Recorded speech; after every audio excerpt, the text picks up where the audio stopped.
I'll, if I accidentally drop my phone because I don't see a microphone, but I think this room is probably set up just, yeah. So, and I know how to speak up, so I will continue to do that. I'm Dr. Genevese, child psychiatrist, trained at the University of Missouri Columbia. Been at KU for about 10 years, and have a fair amount of experience now in treating kids on the autism spectrum for, like Dr. Veenstra Vanderweel, sorry, that's a hard one to say, Dr. VBW, did a good job of kind of, I think, giving kind of an overview that, you know, we're not treating the core symptoms, generally speaking. We're treating symptoms that might be associated with the condition, or the treatment is being geared towards another condition like ADHD. And I'm so glad he said what he did about the importance of treating ADHD when it exists. I think it's somewhere around maybe a quarter to a third of kids on the autism spectrum have ADHD, and it can be a bit of a challenge sorting those two out sometimes, but the treatment of ADHD becomes critical so that the child can benefit from their therapies, can benefit from their learning, and can be more self-aware. So that's a huge key, and I think important to reiterate. So some of what I'm going to mention will be off-label, not FDA approved for the indications that are discussed. So there is that. I do use generic names, and feel free to ask for the brand name if that's helpful.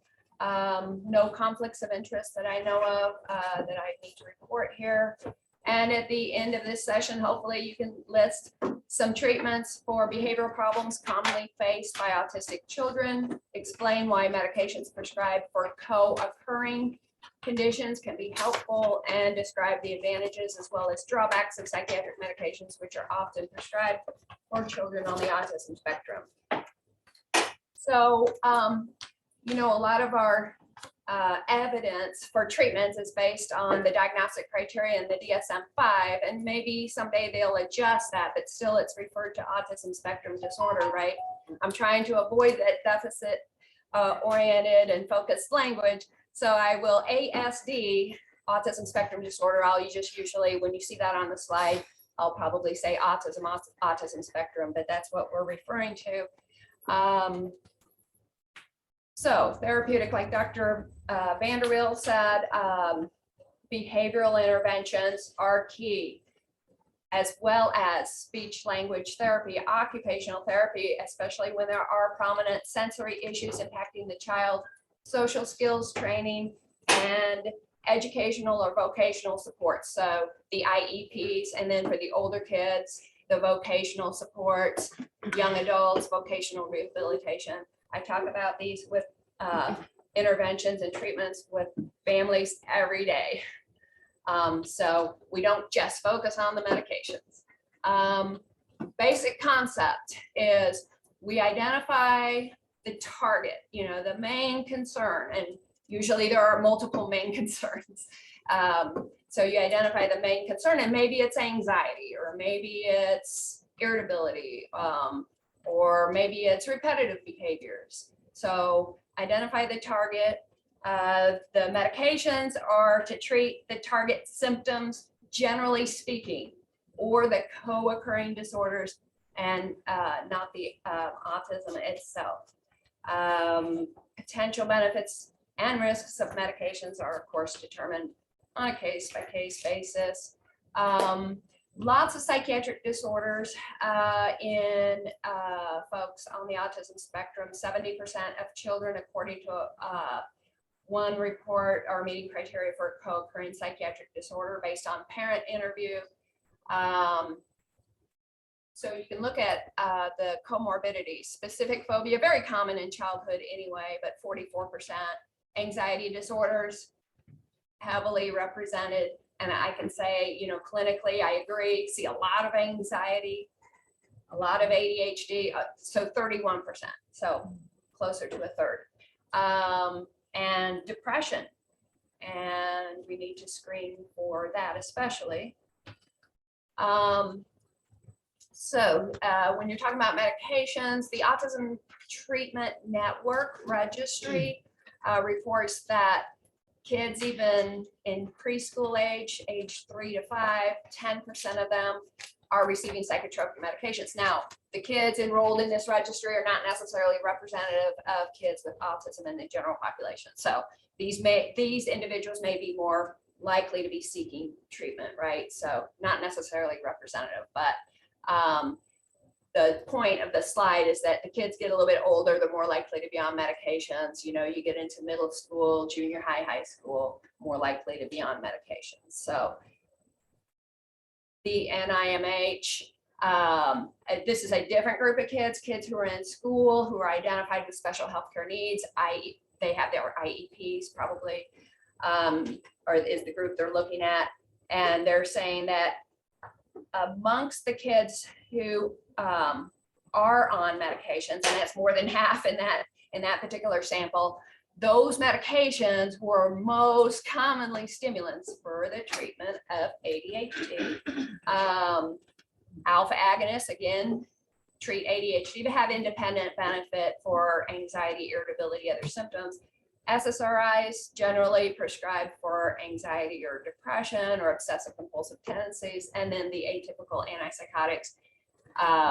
And my goal is always to get that last number down if we can. If I get a new patient on an antipsychotic, let's look for another treatment that might be equally effective for management of this target symptom, so we can get away from the atypical antipsychotic, because that's the group of medications with the greatest risk of potential side effects, sometimes serious side effects down the road, especially. Now, moving into adults, depression, in terms of psychiatric disorders, depression rises now to the top of the list. So now that I'm seeing more young adults, I am including kind of a quick depression screening, at least some questioning on that, because it's so common. And when it occurs, right, it's a quality of life issue, it's a functional issue, it needs to be identified, it needs to be treated. Anxiety, 20%, so still a lot of anxiety. Elevated risk of psychosis. So 10% in the general population, that number is much lower. But we have had a number of young people who both meet criteria for an autism diagnosis and a psychotic mental illness. And so there's nothing keeping you from having both. Why would there potentially be an elevated risk? Lots of potential explanations, which we won't go into, but the bipolar also significantly elevated. And then the schizophrenia. So this points out psychosis doesn't equal schizophrenia. So, but 2% in the general population, schizophrenia is about 1%. And then the obsessive compulsive disorder, and actually that 1% is about the same as in the general population. So, so then you look at which psychiatric medications are autistic adults taking when they are taking psychiatric medications. Now we're looking at a Medicaid database for adults. 85% were prescribed psychiatric medications compared to adults without autism. And that was about 42%. So a lot of people in the general population taking psychiatric medications as well, but twice as likely in the autistic group. Antipsychotics commonly prescribed. This was a 2016 publication, so it was probably a database from some years prior to that, but fairly recent. Antipsychotics, much more likely to be on antipsychotics, anticonvulsants or anti-seizure medicines, and we use them in psychiatry to target, generally that would be to target irritability, or they had bipolar disorder, mood lability, and sometimes to augment your antidepressants. And then anxiolytics, sedatives, twice as likely to be taking one of those. So talking about those target symptoms. So I'm going to cover briefly, I'm going to try to leave time for questions. at the end. So, but the main areas that I wanted to cover, the hyperactivity and attention, and I don't say ADHD because sometimes ADHD, we may or may not have a diagnosis or feel comfortable that we can make a diagnosis, but we do know that there are meds that help specifically with those target symptoms. Irritability and aggression, of course, repetitive behaviors, mood lability, depression, anxiety, and sleep. So for the ADHD type symptoms, or you have a diagnosis of ADHD, and this is true for any child, stimulant medications are still first line because they're most often effective and in general, at least, one best tolerated or better tolerated than many other treatments in most cases. Alpha-2 adrenergic agents, and that's the guanfacine clonidine, and then the atomoxetine, which the brand name is Strattera. So stimulants, when you look at stimulants, there's two classes, methylphenidate and then the amphetamine class. There's more data to support the benefit and tolerability of methylphenidate compared to the amphetamines. Methylphenidate's not as potent, not as strong. It is generally better tolerated, just in general. The treatment is designed to help with that self-regulation, and more important even than sometimes than the, a lot of people think treatment for ADHD is to help the child to get better grades, to perform better in the classroom setting. There are more important, even more important reasons to treat ADHD, and that's that emotional self-regulation. And I always quote Dr. Russell Barkley on that, psychologist who's a world-renowned expert in ADHD, and he talks about ADHD as a disorder of self-regulation. When ADHD improves, then the child may be more able to engage, learn, and incorporate those skills that are taught. So when the child's dysregulated, upset, but they're still able to focus, I always say use that thinking part of their brain instead of the acting part of the brain, then they're more likely to, oh yeah, I need to do this. I need to use this coping skill, and so they can remember what they're supposed to do and more likely to be able to follow through with that. There are adverse effects for every treatment at low dose. So these are adverse events which might lead to methylphenidate discontinuation. So that might cause people to stop their treatment.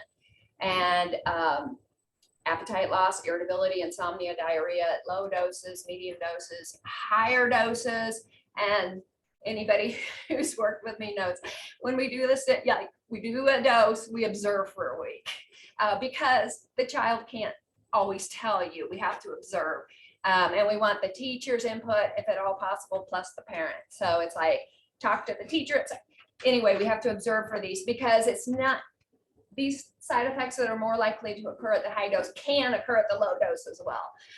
Increased stereotypy, repetitive behaviors, motor tics, tantrums, aggression, or self-injurious behavior. So stimulants can increase anxiety or agitation in some cases. So, you hope, of course, that things get better with dose increase, but you have to watch for these side effects. So concluding on methylphenidate at low doses, you see significant benefit. And Dr. Veenstra Vanderweel said the same thing, about 50%. And he said 50% for any of the treatments, and I wasn't aware of that, so I learned something new today. But if it's going to help with half of the kids who try it in, that's pretty good odds. But you have to be realistic in your expectations for treatment response, so generally well tolerated, but 20% improvement in symptoms. And that's where Dr. VVW was saying sometimes it's hard to measure, people aren't always real impressed. And that's why, like when I keep my notes on symptoms, it's like we go down that symptom checklist again and oh, this is bad. Oh, this is bad, but you have to break it down because everything's not going to get better with any single treatment. Which people hope for the best, of course, and but it can really make a meaningful difference. Higher doses don't always result in a lot of extra benefit and may increase the risk for those side effects. And then that response rate is lower in autism compared to kids who just have the ADHD alone, unfortunately. Okay, so these alpha adrenergic agonists, guanfacine, and the dosages, in case you're interested: guanfacine extended release, FDA approved for ADHD, and it's an average dose of 3 milligrams. It's based on the child's weight, is how it's dosed. But in some good studies, it's been shown to reduce that hyperactivity, oppositional behaviors, and sometimes repetitive behaviors. Small sample size, 62 kids, but it was a randomized clinical trial. So that's some pretty good data. Clonidine doesn't have as good a data. It works in a similar way, but it tends to be a little more sedating. And then the clonidine ER is a twice daily. It's just, we usually will start with guanfacine if we want one of these two, just better tolerated once a day, and better data, better evidence. But the clonidine also has been shown, multiple case reports, et cetera, reducing irritability, the stereotypic repetitive behaviors, hyperactivity, inappropriate speech, and oppositional behavior. And the dose, again, there's a dose range, but got a lot of kiddos who take, oh, these meds, by the way, in the extended release, FDA approved for ADHD, are also FDA approved to be used as an add-on treatment if the stimulant's not enough. Common strategy, and it helps us keep the stimulant doses. Remember all those side effects from the higher doses. If you use the two in combination, if the situation warrants it, then this may allow you to, the two meds together, lower dose of each, less risk of side effect from either one individually. Stimulants are thought to have more benefit for focusing, alpha agonists, more of a calming effect. So the two together, they're not necessarily just duplicating, they have a completely different mechanism of action. And the guanfacine has been shown independently in studies to reduce irritability in autism. So it can help with that as well. Again, like I say, I'm always trying to find treatments that might help us to avoid using the antipsychotics. They are very helpful when you need them, but I just try to save them for later if we can. So lots of side effects can occur with our alpha adrenergic agonists as well. And the most common would be sedation, but, and hypotension is a drop in the blood pressure. We have to watch for that. And increased aggression or self-injury has been reported. Irritability as a side effect. And I do see a few. It's just a handful of cases, but ever so often it's like, this made things worse. Okay.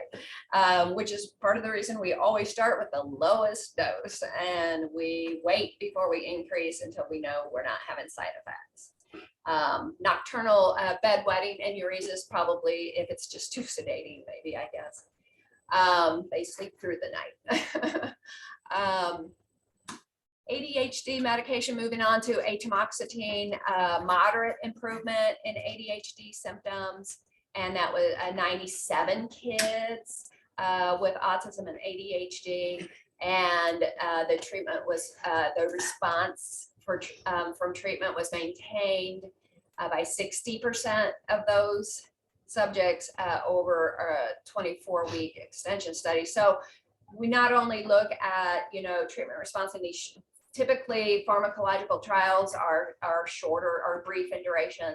So it's always nice to have these longer term trials, get some longer term data on not only safety, but effectiveness, potential side effects from this one as well. And it does have the suicide warning label on it. It was FDA approved around the time when all the antidepressants got the suicide warning label. But we don't, those of us who have used an awful lot of this over the years don't feel like that's something that we should really have to worry about.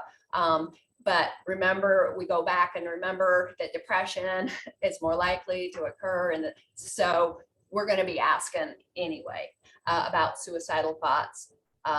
And suicidal thoughts don't just occur in kids who are suffering or people with depression. So it's an important safety question, irregardless of your treatment. Okay. Moving on to disruptive behaviors, management of disruptive behaviors. And so when they talk about irritability as a target symptom, they're including aggression, explosive outbursts, tantrums, what a lot of people call meltdowns, or self-injurious behaviors, head banging, biting, and that kind of thing. And we want to remember to always ask and try to figure out, are the behaviors simply occurring or mostly occurring in response to stress or frustration, anxiety, impulse control problems? And we're back to that ADHD with the poor impulse control. Although impulse control problems can occur in other outside of ADHD as well. And then, is it just the sensory overload, the overstimulation? And especially if it's occurring predominantly in certain environments, like in the school. And I just had somebody yesterday kind of describing, how chaotic the child's classroom setting is, disorganized and loud, and a lot of distractions and sensory overload. And it's like, well, asking the child then, is it more difficult for you to tolerate the classroom or the gymnasium? Oh, the gymnasium, where the sounds echo. And so that's kind of an easy way to start trying to figure some of that out. When there is irritability or dysregulation, tantrum behaviors, especially if things were going along okay, and then they start out of the blue.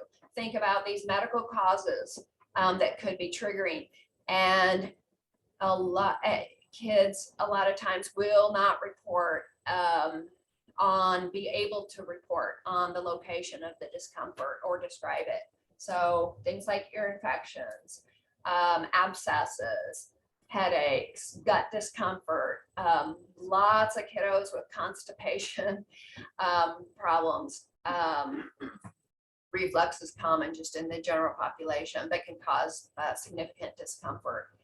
Food allergies, neurological conditions, and glad that Dr. BBW also mentioned the increased risk for seizures in autism. Those can onset early in childhood or can onset during the adolescent age. And so have had lots of kids develop their first seizure as an adolescent. And so that can be pretty shocking when it happens. But when people know that that's a possibility, I think it reduces the anxiety if it were to occur, right? They've had some heads up. And urinary tract infections or side effects of medications, whether it's prescribed, over-the-counter supplements. So medications used to treat irritability include antipsychotics, anticonvulsants or anti-seizure medicines, selective serotonin reuptake inhibitors, the SSRIs, and I added the N-acetylcysteine on that list. Starting with the antipsychotics,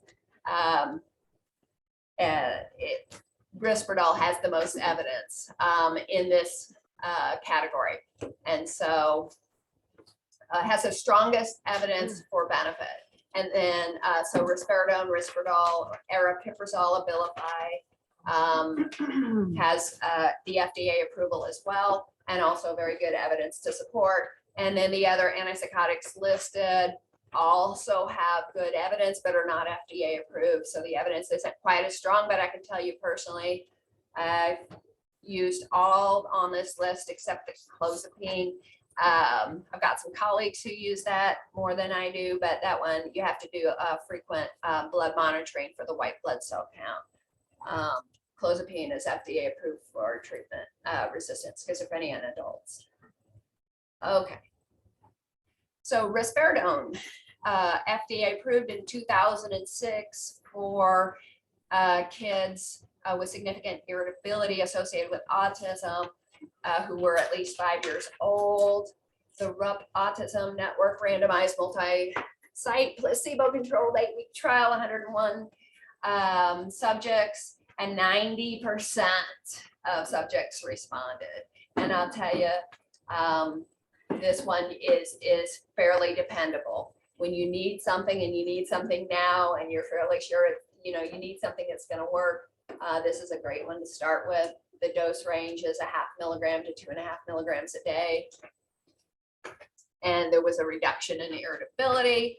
The mean most effective dose was 1.8 milligrams, so somewhere between 1.5 to 2 milligrams a day, usually in divided dose. And after 6 months, 2/3 still had good treatment response. And so this is why it has the most evidence. And they go back and look at a bunch of other clinical trials using risperidone, and, you know, again, significant mean improvement in problematic behaviors. Aripiprazole, FDA approved 3 years later, 2009, approximately the same age group, starting at age 6, and to 8-week double blind, using 330 kiddos. So, and I think most importantly, or very important, significant improvement in overall quality of life compared to the placebo group. So a lot of clinical trials will look at that measure as well, which is nice to have. So the mean improvement with aripiprazole compared to placebo on the aberrant behavior checklist, and that's was the measure used in both of those, the risperidone and aripiprazole trials, helped significantly with hyperactivity. So hyperactivity, which we wouldn't expect with an antipsychotic. We usually think ADHD meds help with hyperactivity, but these meds can have that calming effect, can help with hyperactivity, irritability, and not so much, but also some benefit for the repetitive or stereotypical behaviors. So dosing starts with 2 milligrams a day. Usually 5 to 10 milligrams a day is the most effective dose, maximum of 15. Paliperidone had, this study caught my interest. There were only 25 subjects, but now we cross over into the young adults, age 12 to 21, so slightly older kids.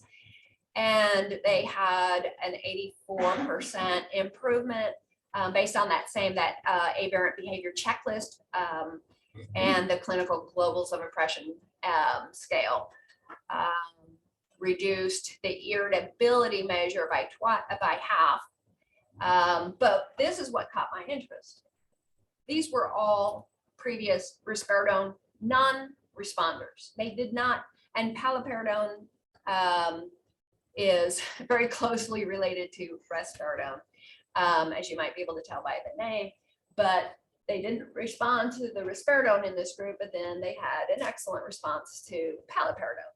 So I think it's a good case to remind us, you know, if one is not effective, the other, which works in the same way basically, but might end up being more effective for whatever reason.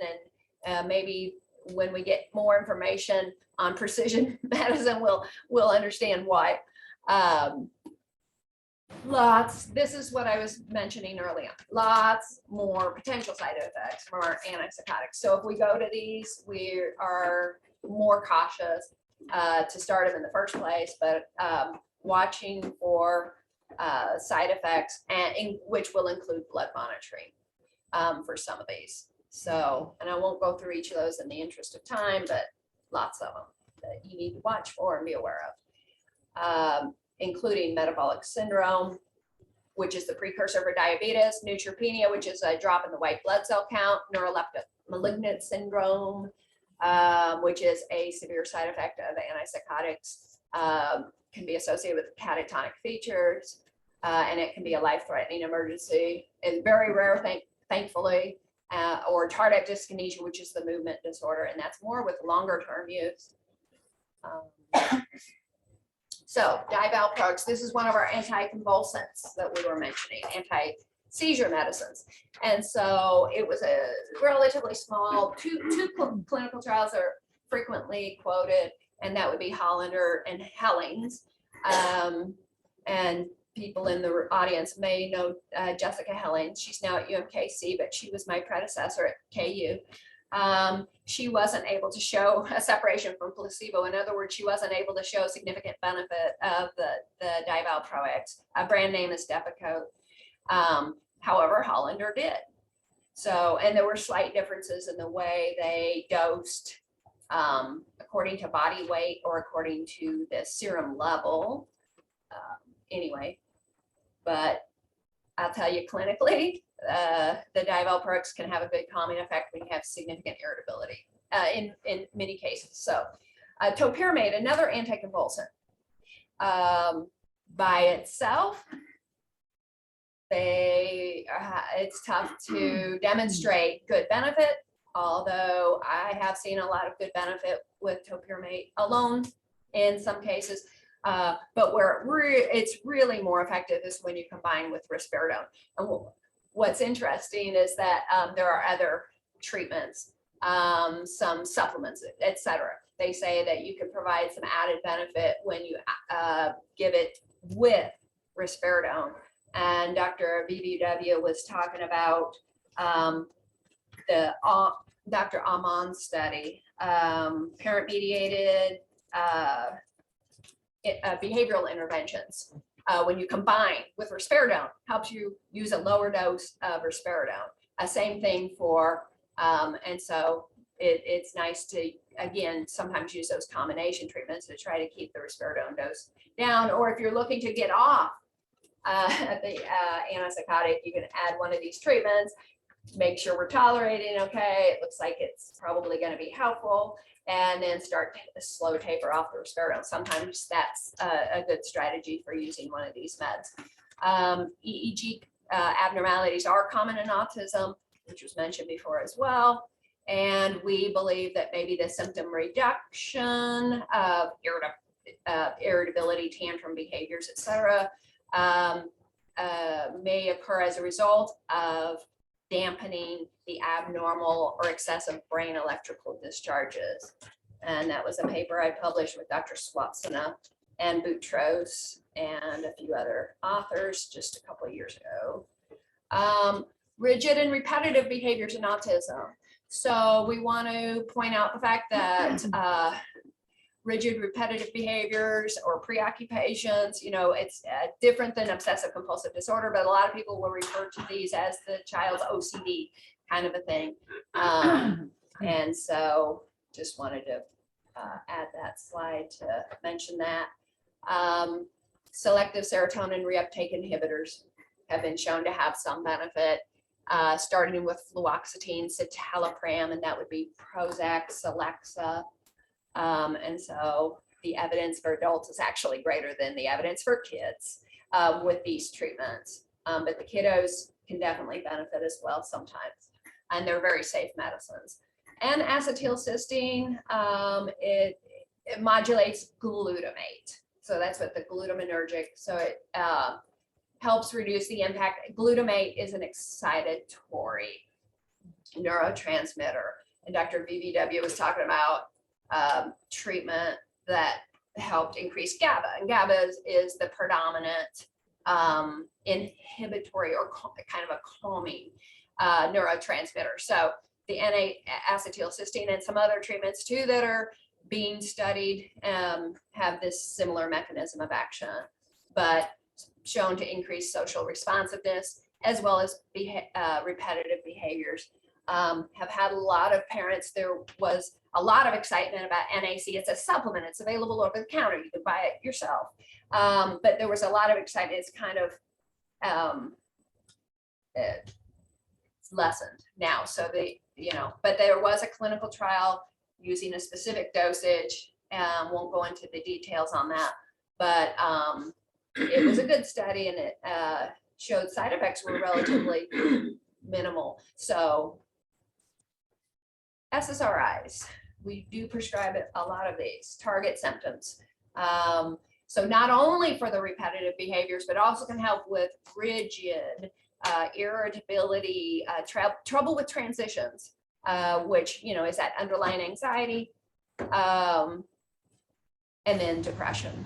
So SSRIs are, they were generally first FDA approved as antidepressants, and then, they help real well with anxiety disorders as well.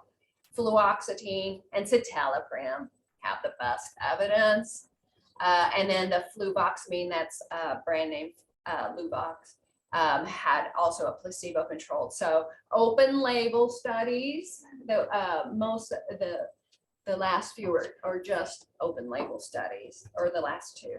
And then so they had the most number, greater than 60 on the first two, and then placebo control, which is important if you're going to, you have to have a comparison group because of the high placebo response rates. Kids just in general have high placebo. They're vulnerable to the power of suggestion. And so if they're coming in for a study and people are treating them nice and they get a lot of extra attention and everything, a lot of things will improve simply as a result of being a participant in that clinical track. Yeah. And they're eager to please if they get any sense of what it is you want them to say or do sometimes. Maybe same thing with the parents sometimes, because a lot of these studies are being done with parent reports as well. So touching on anxiety, I'm just going to touch on anxiety and depression, but the psychotherapy is the place you start with the treatment of anxiety in children in general when you can, because that's where the evidence is. But if that isn't enough, or the child isn't going to benefit from that treatment modality, then medications, and the medications we use, it's predominantly SSRIs, not any different than what we would use. And we try to steer away from the benzodiazepine sedatives, except maybe just for when they have to go in for a blood draw or a dental visit or something like that. Just benzodiazepine sedatives can be disinhibiting and also impair learning and depression. So the SSRIs have a higher risk for what we call activation in kiddos with developmental disabilities. And so that would be impulsiveness, silliness, agitation, disinhibition. So if those emerge during treatment and they weren't there previously, it could definitely be a side effect, or if they worsen with treatment, it could be a side effect. The start low and go slow approach. I think I've said that several times already. Buspirone is an anti-anxiety medicine, FDA approved for adults only for generalized anxiety disorder, but we use it a lot for the kids and with good results often, and a good study that in young children. This was, I forget the age range, but I think it was something like age 5 to 7 or something. Young kids with autism, the buspirone improved the repetitive behaviors. And I'll tell you, I've got a few kids who the parents are telling me very clearly and that it's helping with the irritability. But you reduce anxiety. Irritability is a symptom of anxiety as well. So just lots of overlap. But there's another trial I've got there using buspirone in combination with risperidone, and so another one that you could add on if you're looking for that. Mementine is interesting, and I don't have a slide on oxytocin, but that's already been covered. Mementine may be kind of a similar story, where there was a lot of excitement, and then they did this longer term 48-week open label extension, and it was like, oh, it didn't look like it was going to help so much with the social skills that they had hoped initially. But they are doing some other trials on Mementine and some derivatives, looking at improvements in cognition, the language learning that Dr. VVW talked about. And one study I came across, Mementine is Namenda is the brand name, and it's FDA approved for Alzheimer's dementia, but it improves alertness and cognition in individuals with brain injuries. That's pretty clear. But they're looking to see if it'll help the kiddos with language learning, which would be end up being very helpful potentially, and showing in higher IQ scores in some of those kids, meaning, in my interpretation of that, they're better able to do the test. Doesn't mean they got smarter. So if their language function has improved over the course of the trial, and because they're doing better on the test, so which is awesome. Cannabidiol. There are researchers, including Dr. Hollander, I think, who I mentioned earlier, involved in cannabidiol or CBD clinical trials. And so the endocannabinoid system is thought to be involved in social interaction and emotional responses. So benefit can include sleep, hyperactivity, behavioral outbursts. Again, we don't have outcomes on any of those yet. So that's all in the works. And when people ask me about cannabidiol or marijuana and the benefit, it's like jury's out. There is a prescription CBD. Epidiolex is the brand name. It's plant derived, and they're looking at some synthetic cannabidiols, but be very careful about the stuff you buy over the counter, order on the internet. It's derived from hemp, and who knows if it's pure, what the quality and such would be, or the amount of active ingredient. Okay, so the Epidiolex is FDA approved for the treatment of rare treatment-resistant seizure disorders in children. So again, talking about an off-label use, but has been shown in kids who do happen to have autism and epilepsy, reducing the frequency of seizures, but also reducing some of those other symptoms we mentioned, and might be, here we go again, cannabidiol, it might help you to use lower doses of some of your other medications, get off some of your other medications. And I thought that was an important point that the author highlighted. I just throw catatonia in here because we don't want to miss that if it were to occur. Individuals with developmental disabilities, Down syndrome, autism, have increased risk of developing catatonic type symptoms. We have to learn to recognize that. A lot of times it's not properly recognized because they may have just a few symptoms, and not be completely catatonic per se. But when there's a marked deterioration in movement, vocalizations, pattern activity, the kid's slowing down, or the young adult slowing down and not really wanting to do things, not talking so much, and maybe self-care has declined, this needs to be considered, and there are effective treatments.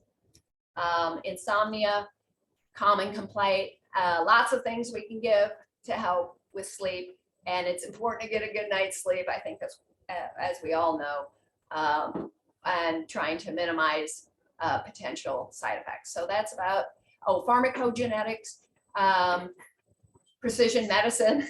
We're not there yet. And so this kind of explains, and I won't read the slide, but it's also known as pharmacogenomics. And so when they do the blood testing, just kind of see how your liver enzymes metabolize medications. It's most helpful in treatment-resistant depression in adults, not so helpful for most of our kiddos. The science just isn't there yet. And so we're holding off in most cases from ordering pharmacogenomic testing.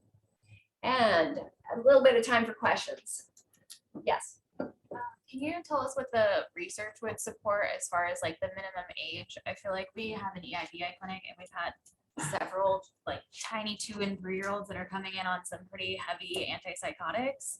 I mean, is that supported, or do we need to have conversations with the families? I think I've had 5 kids in the last 2 years that have come in on like Clozapine. I'm like, that's a very hardcore drug for a 3-year-old. Yeah. And so I think I kind of spoke to that. So the evidence is going to be lacking, right? Because the risperidone and aripiprazole FDA approved at age 5 and age 6. Okay. So that's where the safety data is. It doesn't mean we can't. Methylphenidate, for example, came out with a very good clinical trial in preschool age children. It's not FDA approved down to that age group. Do the antipsychotics work? Yes. In preschool age children, yes. And I've had just a handful who were at that point. I mean, it was a major safety concern, and And you have to have this like really detailed in-depth discussion, and it's a tough decision to make. But it wouldn't have been where I would have started. Maybe they didn't start there. Maybe they ended there already, because that's. I hope so. I'm not sure that that's the case. It's also like we have some primary care doctors that will start prescribing some of these meds versus actually going in and doing some behavioral assessments on what might be the best for them. So thank you for that. I'll Exactly. help Always those. should be done in conjunction I'll with help the those payroll. supervisors walk through that conversation. Yes. Any general or specific recommendation that you can give as somebody that treats, a lot of kids with autism on the nonverbal part, and how you assess how a child is responding?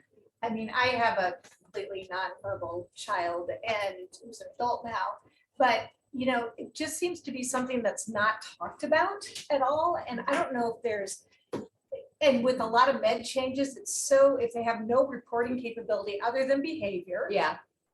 I just wondered if there's any, nuggets you can provide both to physicians that are seeing these kids, or, from your experience, or to parents that are trying to analyze, medication changes, if they're working or not. That's a great question. I'll repeat that in case anybody at the back couldn't hear. So the child who's nonverbal, how do you assess treatment response if they can't tell you? And so it's observation. But if you have multiple observers, that's helpful. So teachers and parents, and it's like, and these kiddos who were having a tough time determining that it's even more important to get input from multiple sources. Rating scales are a little bit more objective. And there are various rating scales that can be helpful. Again, it's usually parent reported. It's an interview with the, but if the child does have assisted communication, that can be helpful as well. Just a quick, sometimes easy, how's your mood on a scale of 1 to 10, 10 being the best, but some of them are easier than others. So the aggression's very easy.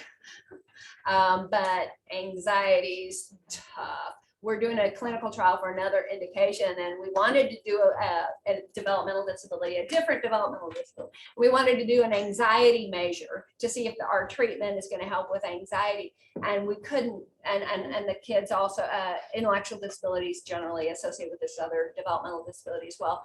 And so we just went to the ABC, or that the company who's sponsoring the trial went to the aberrant behavior checklist irritability subscale. And that's what the FDA said they should use, because in these trials,